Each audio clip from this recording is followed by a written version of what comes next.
বেসরকারি খাতে ঋণ প্রবৃদ্ধি নেমেছে ২০ বছরের মধ্যে সর্বনিম্ন। বিনিয়োগ মন্দা কাটাতে জুনে সুদহার কমানোর উদ্যোগ নিচ্ছে কেন্দ্রীয় ব্যাংক। ঠিক এমন সময় বাড়ানো হলো গ্যাসের দাম, যা বিনিয়োগকারীদের দিচ্ছে ভুল বার্তা। এমন মন্তব্য করে ব্যবসায়ী বলছেন রাজনৈতিক অনিশ্চয়তায় বিনিয়োগ বাড়বে না। আর এ নিয়ে প্রতিবেদনটি আমরা দেখেছি এর আগে। এ নিয়ে আলোচনার জন্য আমাদের সঙ্গে স্টুডিওতে আছেন Bangladesh textile mill association BTM এর সহসভাপতি মোহাম্মদ সালেউজ্জামান খান। এ সময় বাড়িতে আপনাকে স্বাগত জানাচ্ছি। ধন্যবাদ। আমরা আলোচনায় সরাসরি চলে যাচ্ছি। সেটি হচ্ছে যে বিনিয়োগ পরিস্থিতি যে অবস্থা সর্বনিম্নতে চলে আসছে গত কয়েক বছরের মধ্যে, এখন কি পরিস্থিতি দেখছেন সামনের দিনে? দেখেন, আপনি যদি এই বছরটা আপনাকে দেখেন যে 7 মাস যাবৎ কোনো ব্যাংক থেকে কোনো বিনিয়োগ কিন্তু হয় না নতুন। আর পুরাতন যে ধরনের ফ্যাক্টরিগুলো আমাদের এখন রানিং আছে, তারা কিন্তু ওয়ার্কিং ক্যাপিটাল ক্রাইসিসে ভোগ করতেছে। তো নতুন বিনিয়োগ আসার জন্য যে পরিবেশ দরকার বাংলাদেশে, সেই পরিবেশটা এই মুহূর্তে আমরা মনে করি বিদ্যমান নাই। তার একটা মেন কারণ হলো পাওয়ার। আমাদের এনার্জি ক্রাইসিস আমরা ভুগতেছি অনেক দিন যাবৎ। সেখানে প্রায় 400% উপরে আমাদের গ্যাসের দাম বাড়ানো হলো শুধু এই সেক্টরেই। এরপরে কিন্তু আপনি নিরবিচ্ছিন্ন কোনো গ্যাস সংযোগ পাচ্ছি না, এবং বর্তমানে লোডশেডিংয়ের পরিমাণ অনেক বেশি। প্রায় আমার এলাকাতে 4 থেকে 5 ঘন্টার মতো গত 7 দিন যাবৎ লোডশেডিং থাকতেছে, এবং গ্যাসের স্বল্পতার জন্য ফ্যাক্টরিগুলো 50% ইফিসিয়েন্সিতে চলতেছে। আমাদের টেক্সটাইল সেক্টরে যদি কোনো ইন্ডাস্ট্রি চলতে হয়, তাকে মিনিমাম 90 to 95% ইফিসিয়েন্সি চলার প্রয়োজন। কিন্তু গ্যাস যদি অন টাইম আমরা না পাই, তাহলে এই ফ্যাক্টরিগুলো 50% ইফিসিয়েন্সি চলে, যার ফলে যেই ধরনের ফ্যাক্টরিগুলো অবকাঠামো তৈরি আছে, ওয়ার্কার আছে, অর্ডার আছে, সেই ফ্যাক্টরিগুলো এখন রান করতে পারতেছে না। এর ফলে একটা নেতিবাচক প্রভাব পড়বে আমাদের ব্যাংকিং সেক্টরে। কারণ কোনো শিল্প উদ্যোক্তা যদি কোনো পণ্য বিদেশ থেকে একটা বিষয় জানতে চাই, সেটি হচ্ছে আপনারা দীর্ঘদিন ধরে এই পাওয়ারের সংকট বলছেন, কিন্তু সেক্ষেত্রে যদি বলেন যে উৎপাদনশীলতা কমে যাচ্ছে আপনাদের, এটার কারণে সমাধানটা কি? সমাধান হলো, যেটা আমাদের আগেই নেওয়া দরকার ছিল, তো বাংলাদেশের নিজস্ব উদ্যোগে নিজেদের যে গ্যাস, তার এক্সপ্লোরেশন করা দরকার ছিল। বিগত 10 বছরে কোনো গ্যাসের অনুসন্ধান কিন্তু আমরা দেখিনি। আমরা দেখেছি বিদেশ থেকে ইম্পোর্ট করার নীতি। তার ফলেই কিন্তু আজকে আমরা সবাই সাফার করতেছি। ইউক্রেন যুদ্ধের পর গ্যাসের দাম বেড়ে যায়, এরপরে কিন্তু আমরা গ্যাস আর ইম্পোর্ট করতে পারিনি ডিউ টু অনেক দাম বেড়ে যাওয়ার কারণে। বাট বর্তমান সরকার নতুন করে উদ্যোগ নিয়েছে যে কিভাবে নতুন করে গ্যাস বাংলাদেশ থেকে আমরা এক্সপোর্ট করতে হবে। এটা সময়ের দরকার, এটা রাতারাতি হবে না। বর্তমানে আমাদের গ্যাসের ডিমান্ড 3000 মিলিয়ন ঘনফুট পার ডে। আমাদের নিজস্ব প্রোডাকশন আছে 2100, আর আমরা ইম্পোর্ট করতেছি 6 থেকে 700। বাট আমার ইম্পোর্ট করার ক্যাপাসিটি আছে 1000। আমি মনে করি এখনই আমাদের 1000 MMCF ঘনফুট গ্যাস ইম্পোর্ট করে আমার বর্তমান যে ফ্যাক্টরিগুলো আছে, সেখানে যদি আপনি সাপ্লাই দিতে পারেন, আমরা একটা পজিটিভ রিফ্লেকশন আমাদের ব্যাংকিং সেক্টরে দেখব। এবং আমাদের যে শিল্প উদ্যোক্তারা বিগত 10 বছর 20 বছর ব্যবসা করতেছে, সুনামের সহিত তাদের সুনামটা রক্ষা হবে। এবং নতুন উদ্যোক্তা পাওয়াটা এই মুহূর্তে কঠিন, কারণ আপনার এখানে যেই উদ্যোক্তারা অলরেডি তাদের ফ্যাক্টরি চালাতে পারতেছে না, যদি আপনার তাদেরকেই তাদের যেই বিদ্যুৎ বা গ্যাস সরবরাহ করা, আমি মনে করি এখান থেকে আমাদের প্রতি বছর 10 থেকে 15% গ্রোথ আমরা এখান থেকে দিতে পারবো। আর টাকা থাকলেই কিন্তু ব্যবসায়ী হয়তোবা হওয়া যাবে, বাট শিল্প উদ্যোক্তা হওয়ার সম্ভাবনা নাই। আপনারা শিল্প খাতে আপনার বড় একটা অংশ বিটিএম, সেক্ষেত্রে সরকারকে এই যে সংকটকালীন যে আমদানি করা সবকিছু মিলে, এই ব্যাপারে সরকারের সাথে কোনো আলোচনা হয়েছে কিনা? দেখেন, আমরা অনেকদিন যাবৎ লাস্টে আমরা বিআরসিতে আমরা গণশুনানিতে দেখিয়েছি যে গ্যাসের যে মূল্য বর্তমানে আমাদের শিল্প দিচ্ছে, তার ব্ল্যান্ডিং প্রাইস হলো, আজকের প্রাইস হলো 22 থেকে 23 টাকা। বাট শিল্প অলরেডি 31 টাকার উপর পেমেন্ট দিতেছে। এর একটাই কারণ যে পুরো বাংলাদেশের 42% মতো গ্যাস ব্যবহার হয় পাওয়ার জেনারেশনের জন্য, এবং সারে দেওয়া হচ্ছে, আমাদের সিএনজিতে দেওয়া হচ্ছে। বাট সবার যে ভর্তুকি, সবাই কিন্তু সিএনজি ছাড়া সবাইকে সাবসিডি প্রাইসে সরকার গ্যাস সাপ্লাই দিচ্ছে। বাট প্রোডাক্টিভিটি কিন্তু একমাত্র শিল্পে, কারণ আপনি জানেন ফরেন কারেন্সি ইম্পোর্ট করার জন্য আমাকে শিল্প দরকার। এবং এই মুহূর্তে আপনি 25% গ্যাস আমরা বিদেশ থেকে ইম্পোর্ট করছি ডলার দিয়ে। যদি এই গ্যাসটা আপনি সঠিক ব্যবহার করতে না পারেন, কোনো প্রোডাক্টিভ খাতে ব্যবহার করতে না পারেন, তাহলে ভবিষ্যতে আপনি এই গ্যাস কেনার জন্য যে ডলার প্রয়োজন, তার স্বল্পতা আপনি ফিল করবেন। তাই আমরা গভর্নমেন্টের সাথে বারবার যোগাযোগ করে বলেছি যে শিল্পে নিরবিচ্ছিন্ন গ্যাসের ব্যবস্থা করেন। মাত্র 17% আমরা ক্যাপটিভ জেনারেটর ব্যবহার করি, আর 18% আমরা শিল্পে ব্যবহার করি। এই 35 to 36% গ্যাস আপনি যদি এনশিওর করেন, আমরা গ্যারান্টি দিয়ে বলতে পারি বাংলাদেশের ডলারের ক্রাইসিস হবে না।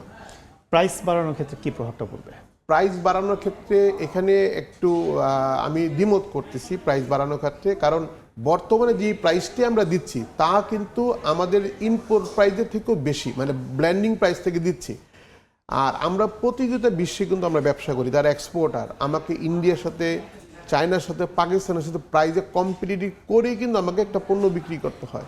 যখন বিদেশিরা দেখবে বাংলাদেশের প্রোডাকশন কস্ট অন্য দেশের তুলনায় বেড়ে গেছে, তখন তারা বাংলাদেশ থেকে তাদের প্রোডাক্টটা ইম্পোর্ট করা বন্ধ করে দিতে পারে, এবং আমি মনে করি লং টার্ম একটা নেতিবাচক প্রভাব আমাদের দেশে পড়বে।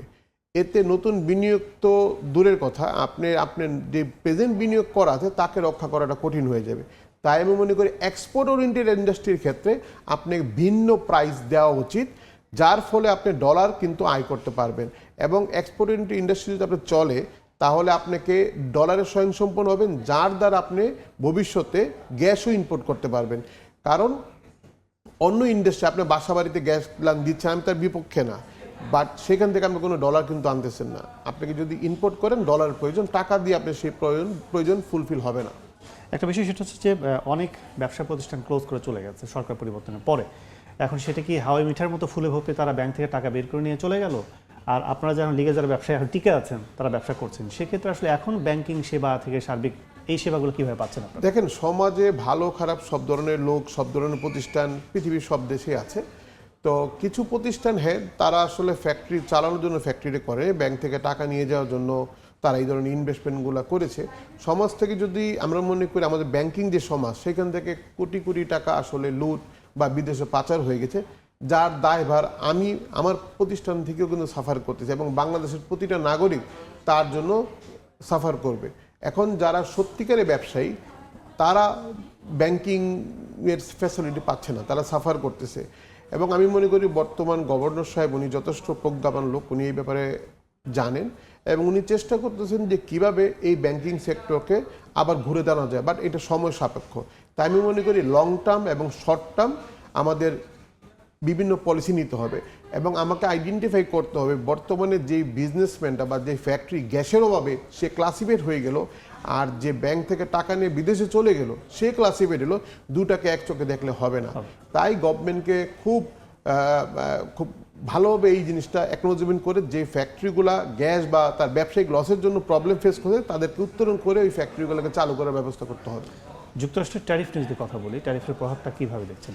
যুক্তরাষ্ট্রের প্রায় ট্যারিফের প্রতিদিন আপনারা জানেন নতুন নতুন ট্যারিফ আসতেছে, আমরা প্রতিদিন বিশ্ব মিডিয়া দেখতেছি। আমি মনে করি চায়নার সাথে আমেরিকার এখন পর্যন্ত যে প্রবলেমটা আছে তা আমাদের জন্য হয়তো বা ভালো দিকে যাবে, কারণ চায়নার অল্টারনেটিভ হিসেবে পুরো পৃথিবী, ইন্ডিয়া, বাংলাদেশ, ভারত, বিভিন্ন দেশ, পাকিস্তান, ভারত আছে, সেখান থেকে কিন্তু তার অল্টারনেটিভ সোর্স খুঁজবে। তাই আমি মনে করি এটাকে আমি প্রবলেম না, এটা বাংলাদেশের অপরচুনিটি হিসেবে আমি মনে করতেছি। আর আমাদের সাথে ইউএসএর কিন্তু ট্রেড যে গ্যাপ, এটা কিন্তু খুব বেশি আসলে না, এটা মাত্র $6 বিলিয়ন গ্যাপ আছে। আমরা অলরেডি ইউএসএর সাথে যোগাযোগ করেছি, যেখানে বাংলাদেশ এম্বাসি আছে, যে আমরা প্ল্যানিং করেছি ইউএস থেকে আমরা কটন ইনপুটটা বাড়িয়ে দিব। এবং বর্তমান ইউএস গভর্নমেন্টের একটা সার্কুলার আছে, 25% যদি ইউএসের কোনো পণ্য ব্যবহার করে কোনো প্রোডাক্ট আমরা ইউএসএতে এক্সপোর্ট করি, তাহলে সেই ক্ষেত্রে ট্যারিফ হবে 10% অনলি, যেখানে আমরা 15 + 10 এখন দিচ্ছি। তা আমি মনে করি বর্তমান সরকার এই ব্যাপারে নলেজেবল, ওনাদের সাথে আমেরিকার ভালো সম্পর্ক আছে, আমরা এটাকে হাইলাইট করতে পারলে আমাদের বাংলাদেশে ইউএসের এক্সপোর্টটা হয়তো বা বেড়ে যাবে। বাট সেই ক্ষেত্রে আমাকে অবশ্যই আমাদের বিদ্যুৎ এবং গ্যাসের সাপ্লাই আনইন্টারেপ্ট লাগবে, আনইন্টারেপ্ট না হলে দেখা যাবে ভালো ভালো কোম্পানি বন্ধ হয়ে যাবে। ছোট্ট করে জানতে চাই, ভারত থেকে সুতা আমদানি বন্ধ, ইউএস থেকে আপনারা বাড়াতে চাচ্ছেন, সেক্ষেত্রে দেশীয় শিল্প কি অবস্থা দাঁড়াবে? খুব ছোট্ট করে। ভারত থেকে সুতা আমদানি কিন্তু বন্ধ না, এটা একটা মিস আইডিয়া। ভারত থেকে সুতা আমদানি ওপেন আছে, যেটা বাই সি পোর্টে। আমরা শুধু বলেছি যে বেনাপুল বন্দর একটা অসুরক্ষিত বন্দর, আমরা মনে করি চিটাগংয়ের তুলনায়। তাই আমাদের কাছে তথ্য আছে, যেটা আমরা আপনাদের মিডিয়ার মাধ্যমে দেখেছি, যে বেনাপুল বন্দর দিয়ে যখন সুতা আসে মিসডিক্লারেশন হওয়ার সম্ভাবনা বেশি চিটাগংয়ের তুলনায়, এবং সেখানে পার্সপেন অ্যালাউ করা আছে, যে জন্য বিভিন্ন হায়ার কোন মাল বাংলাদেশে বিভিন্ন জায়গায় বিক্রি হচ্ছে। আমরা শুধু বলেছি বেনাপুল বন্দরটা আপাতত বন্ধ রেখে চিটাগং বন্দরের মাধ্যমে যাতে সুতা আমদানি হয়, এবং আমাদের দ্বিতীয় দাবি চিটাগং বন্দর দিয়েও যত সুতা আসবে তা যাতে চেক করা হয়, এবং চেকের নামে যাতে হয়রানি না করা হয়। তবে শুধু বেনাপোলে বন্ধ থাকবে, শুধুমাত্র বেনাপোল বাইরেও বন্ধ। অনেক অনেক ধন্যবাদ আমাদের সাথে এই স্মৃতি এসে আলোচনায় যুক্ত হওয়ার জন্য। ধন্যবাদ আপনাকে। দর্শক, আলোচনা করছিলাম বিনিয়োগ পরিস্থিতি এবং সার্বিক ব্যবসা বাণিজ্য সম্পর্কে। আমাদের সাথে আলোচনায় যুক্ত ছিলেন বিটিএম এর সহসভাপতি সালেউজ্জামান খান।